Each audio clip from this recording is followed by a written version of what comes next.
Hey guys, Geno Zero, how you doing? I hope all is well in YouTube land. You only get one, because the other one's got the camera. Whatever part of the world that you are in. Alright, here we go. Boring, everyday, mundane crap for us around here, man. Folks said that they wanted to see just kind of what an everyday day is around here. It's kind of a late start. The weather has not been kind to us this year so far. I think today's first day of winter or something like that. Maybe yesterday or tomorrow. Or anyway, we're around the first day of winter, and it's like 50 degrees today. And I think it's going to be 60 on Christmas Day and like 70 the day after.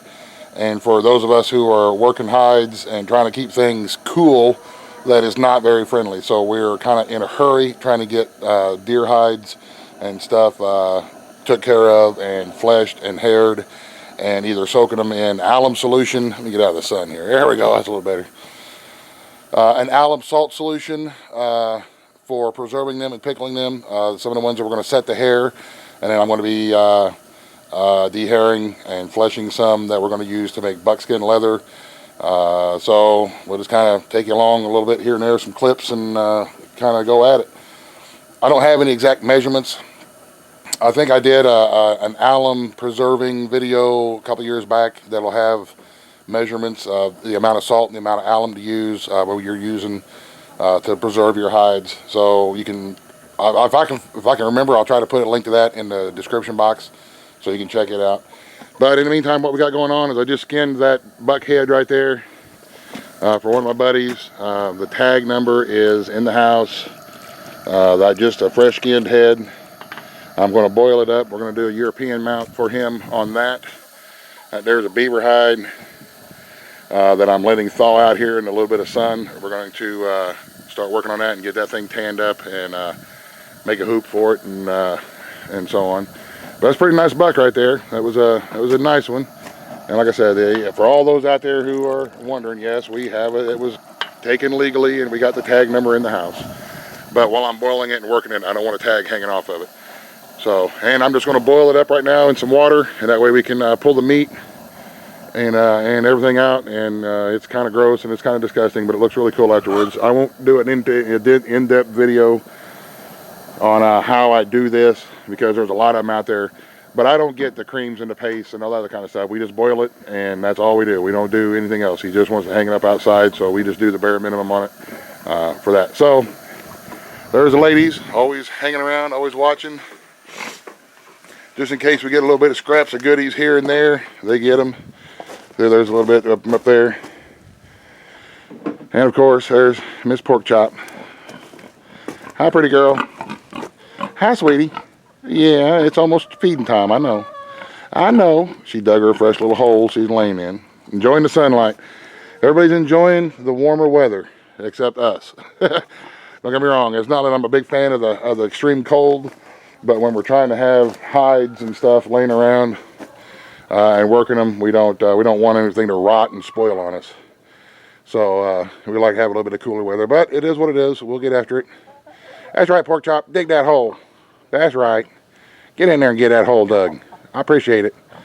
I need to turn her loose in the garden, man. Root up the garden. Well, anyway, over here, we got us a big old trash can that we're going to start filling up with water. We got our mix here that we just mixed in this 5-gallon bucket that's really salty and alumy. We're going to dump it into here, and then fill the rest of it with open water and start soaking a couple deer heads. I'll show you that when I get done. Alright, I looked it up, and the ratio for the salt and alum preserving method that I use, and please remember, I am not an expert. I didn't go to Crazy Joe's super cool school of mountain man stuff. This is just how I do things. We use, per every 1 gallon of water, we use 1 cup of salt and 1 cup of alum.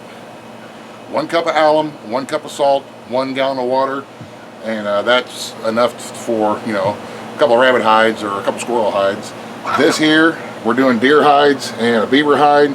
And we're doing most of them alum preserving, because it's going to get warm on us real quick, and I just ain't got enough time to get everything brain tanned.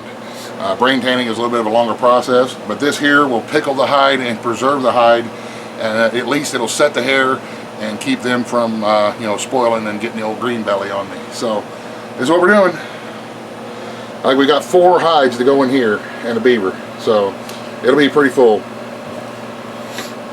Here in a second we'll go down and start taking the hair off of a couple of hides. And remember, I did a whole series, you know, last year before last, at some point, about how we work up our deer hides and some of the hair on and some of the hair off.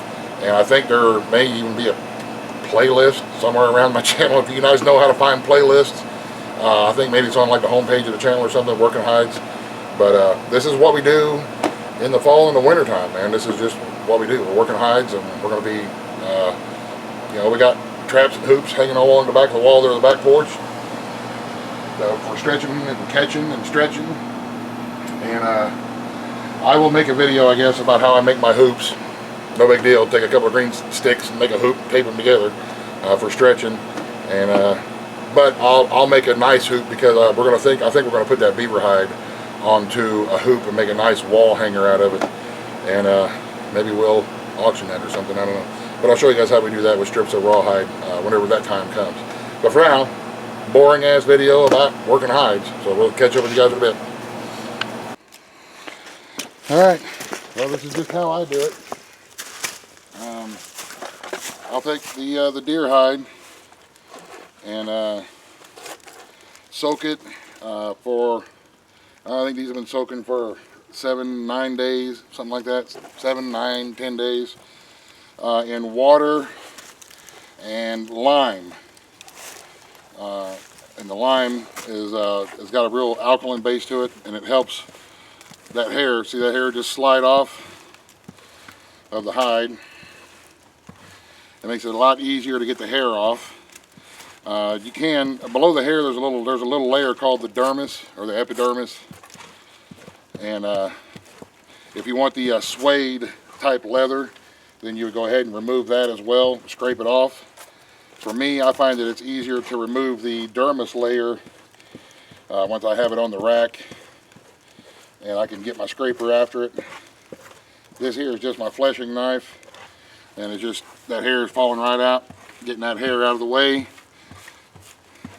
it makes it a lot easier to work with when the hair is off. It weighs a lot less, and you can see a little more what's going on with your skin. And soaking it in lime, in that lime water. And I've tried, you know, wood ash and all that kind of stuff, and I just could never get anything to work. But lime has worked really well for me for the last several years. You can see it just, the hair comes off pretty easily, which is what I like when we're making buckskin, you know, the buckskin leather, the deer hide leather, for when we're making garments. And it comes out really nice and easy, and it makes the skin a lot easier to work with. So, in the perfect world, you could sit here and scrape off the whole little dermis layer, but like I say, it's a lot easier for me to do it when I rack it and scrape it as it's drying. It's a lot easier to do with my little small scraper than it is to do with the fleshing knife here for me. For me, anyway. Like I said, I'm not an expert, just a regular old dude, and this is what I found that works for me as far as removing the hair. You may hear in the background, I got the boy, my son. He's up there with the mule, attending to the firewood pile. You know, a lot of folks have asked, you know, if my kids help me do stuff, and of course they do. My kids are country kids, and they all have their set of chores, and everybody has their own responsibilities. And just because we don't see them on the video doesn't mean they're not doing stuff. They don't want to be on the video, and I respect that. So I don't put them in the videos. But yes, my kids are involved with our homestead and with every aspect of our life around here. They all have their own responsibilities. You know, with responsibility comes a little more discipline and a little more self-esteem, I think. They know that certain things happen and get accomplished because they did it, or because we did it as a family, and it's nice. it's good to have them build up their confidence and know that they can do stuff because they do it. So yes, my kids are involved. They hunt, they fish, but like I say, they just don't want to be on the video, and I respect that. I don't want to put anybody on video that doesn't want to be on video. So that's that. My wife, somebody has asked how my wife is doing. My wife, Lupita, is doing well. Again, I don't put her on the video anymore. I did a couple times way back in the day, and then some people had some really crappy comments because she is handicapped, and she's obviously handicapped. It's very obvious from looking at her. And some people made some crappy comments, and I said, that's it, never again. So, but she is she's doing well. We are moving right along with life, caring for her. So yeah, my wife's name is Lupita. Mary is our roommate.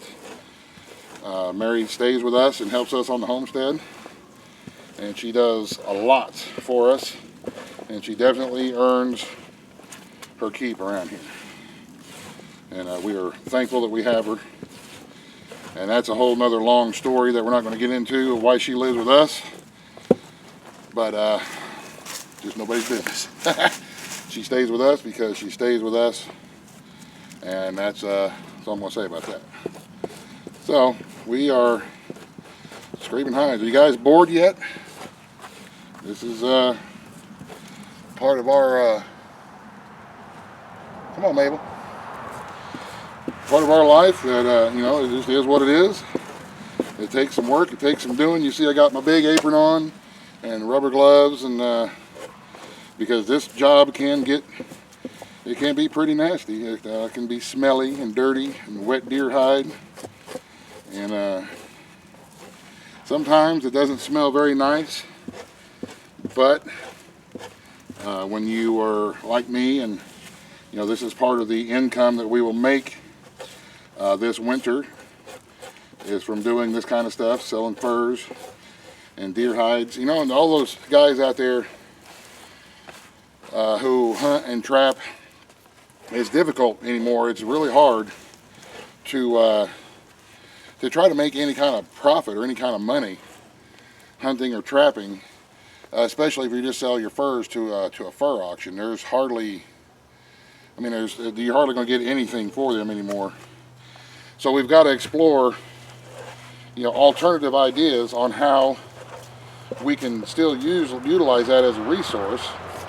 And what I've discovered is I can still make it worth my while and somewhat profitable by doing like I do, which is taking the furs and tanning them and making wall hangers and making articles of clothing and stuff like that, is what I found that we can do to still be able to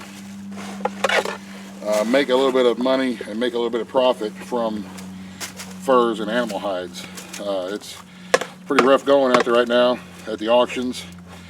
There's a lot of fur surplus, and there's just frankly not a lot of people who buy fur anymore. But there still is those folks who would like to have a nice wall hanger or dream catcher. Stepping a big hole in the creek. You know, and those kind of things. You know, handmade buckskin articles of clothing. Man alive. Dropping everything. Come on, hands work. So there is still ways to do it. If you take the time and learn a few extra little skills here and there and put them to use, you can still manage to make it a little bit profitable anyway, if you enjoy hunting and trapping and that kind of stuff, which we do enjoy it. But as a, you know, I've said it before, as a part of homesteading, it's you know, we got to utilize all the resources around that we have available to us in order to help us with our living. And hunting and trapping is a resource that the hills will provide for us that we can use that we can use. So, oh, and somebody had asked why I don't eat the channel cats. I just don't like the flavor of them, man. I mean, it's like some people like kale, some people don't like kale, some people like radishes, some people don't like radishes. I just don't like the flavor of the channel cats. I don't know why. It's just one of them things. You know, if you like them, then by all means, keep them and skin them and fry them. I don't. If I don't have any other fish, then I will. But as long as I can catch different types of fish that I would rather eat, then that's what I'm going to do. I'm just not a big fan of the channel cat. So, and also a dude asked why, you know, which is better, hunting, fishing, raising your own animals, which provides the most amount of return.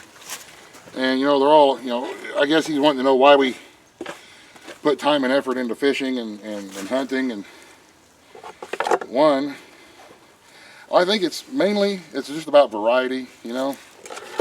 It's just about variety, man. I mean, we can raise rabbits and chickens, and if that's all we want to eat, then we got plenty of them. But I like to have variety in our diet, and if I really enjoy eating fish, and we enjoy eating deer meat, and if we want that kind of stuff, then we got to go out and get it. If we can't, you know, run to the store and buy it. So that's just one of them things. It's all about variety. It doesn't, you know, fishing is less expensive than like hunting is, because you got to have guns and ammo. And fishing you can do relatively inexpensively. You can get certain rod and reel combos that are really inexpensive, and it doesn't cost a whole lot of money to go fish and get some fresh fish for your freezer. But for me, anyway, I can't answer for everybody that hunts and fishes, but for me, it's just mainly a variety thing. You know, I like certain kinds of fish, and in order for me to eat them kind of fish, well, we got to go and get them.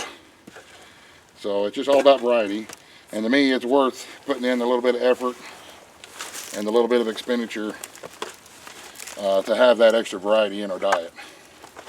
It's not to the point to where it's too much. You know, I can't afford to go fishing. If it ever gets to that point, then by all means I'll stop.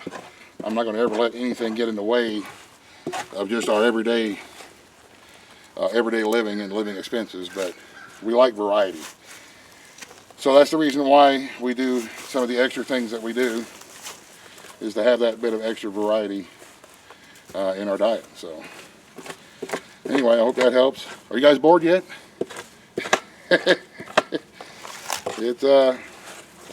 It's just one of them things, man. This is, you know, that time of year. We don't do a whole lot of super exciting stuff, except this. This takes a lot of work to do these hides and these skins. You can see I've been blabbing on now for I don't know how long, but this one deer hide is not yet done. I mean, I'm sure there's other dudes out there who are a lot better that could fly through them, but that ain't me. It ain't me. It's a nasty job, and I got to stop every once in a while and go check on, you know, the kids or the wife or whatever's going on if somebody calls on the phone. So it's not, it's pretty time consuming. And it's a little bit of work. It gives your arms a good workout, but I like it. It's that part of the lifestyle that some people can really embrace and get into, and some people can't. And either way, it's okay, man. It's okay. Do what you like to do. If you like to do it, then do it.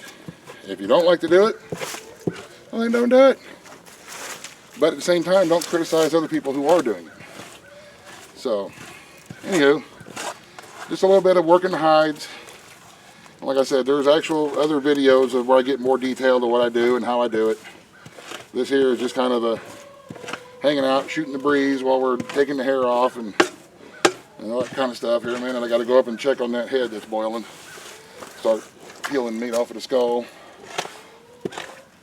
It's getting evening time, so we'll need to start feeding, tending critters and all that kind of stuff. But anyway, I'll try to leave a link to them videos, working the hides. I think I did a playlist on them. I got that hole. There's a hole in the creek right where I need to stand. Trying to get my shovel and get some sand and fill that in. That's going to be a twisted ankle here for too long. So anyway, guys, I don't know. Everyday mundane crap. Hope you enjoyed it. Hope it wasn't boring. And we'll catch you guys here in the next couple of days when we got something else exciting going on. I'm going to try to do some things that I've never done before. I'm going to try to make my own homemade peanut butter and that kind of stuff. And if I do, and when I do, then I'll let you guys, bring you guys along for that too. So in the meantime, this is probably a long enough video. And we'll cut it off here. And we'll catch you guys here in the next couple of days. So you guys, thanks for watching. Everybody have a Merry Christmas. God bless. The end. Buzz, buzz, the end.